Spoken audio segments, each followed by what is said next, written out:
And if the break does go for the challenger, that means a week from now we'll be talking about President-elect Mitt Romney.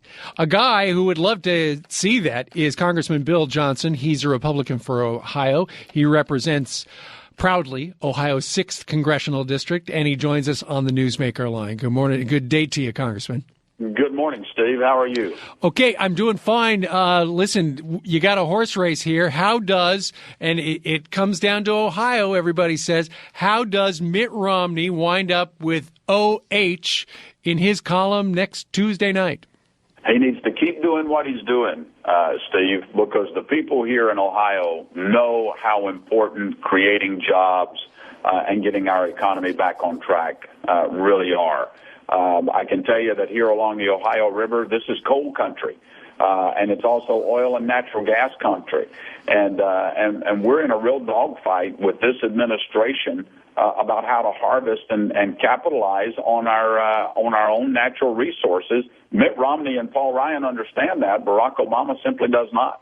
What about, Congressman, the people on the left who say, look, Mitt Romney, he's moderated his stances just to get elected. We can't really trust him. Look, I remember back, Steve, you and I are old enough to remember the 1980 election, and I think I heard this on Fox and Friends.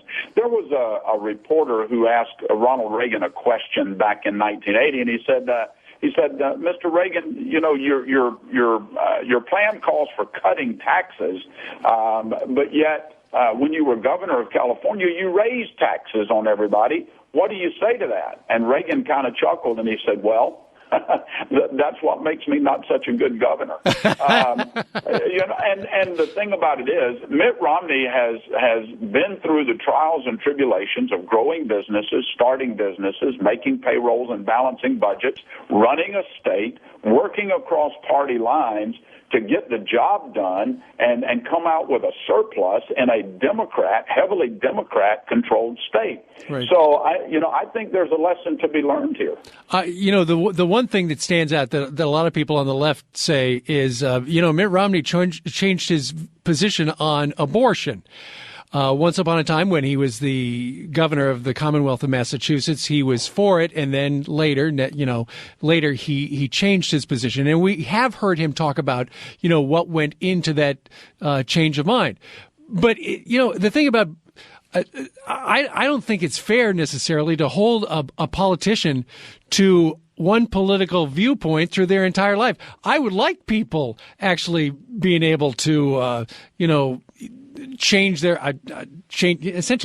mind for whatever reason. When it comes to abortion, Ronald Reagan changed his mind on abortion, and once upon a time as well, he was a Democrat, changed his mind, and went Republican. Absolutely, he did. Ronald Reagan, as Mitt Romney has, was tried and tested through some very tough times, and there are lessons to be learned. I mean, let's face it, Steve. If I had never learned from my lessons, I'd still be on that two-wheel wagon rut mule farm, pulling a sled around. We learn through life's experiences, and that's what makes us better leaders. And I think the nation has seen, and I think the polls are reflecting that Mitt Romney's got the right idea, especially around energy independence and security. Amen to that. I mean, when you look at the price of gas right now, Congressman, and by the way, if you're just joining us, we're talking to Congressman Bill Johnson from Ohio's 6th District. Congressman, when President Obama took office about 4 years ago, gas was about $1.85 a gallon. It is now you can easily tack $2 to that price. And here in the New York City area, because some refineries have been down because we haven't really expanded production, it's hard to get gas right now. And there are fistfights breaking out because people need the gas to run their generators because we don't have power because of the hurricane. Absolutely. Our hearts and thoughts go out to the devastation that has occurred and those who have been hurt by the hurricanes. There is no question this is catastrophic, and to those who have lost loved ones, we think of them, we remember them in our prayers. Here along the Ohio River, Steve, where it's a very rural area, my district is 6.5 hours long. That's how long it takes me to drive from one end to the other. And when you're talking about the number of senior citizens and the veterans that have to get around to be paying double at the gas pump, and all the while the president and his allies like Nancy Pelosi refuse to support the approval of the Keystone XL pipeline to make us more energy independent and secure, that's crazy. Sure. Plus, talking about seniors, Mitt Romney and Paul Ryan have a plan. It's their intention that if they're elected president and vice president, what they would do is they would come up with a way to save Social Security, because right now it's heading straight into the dumper.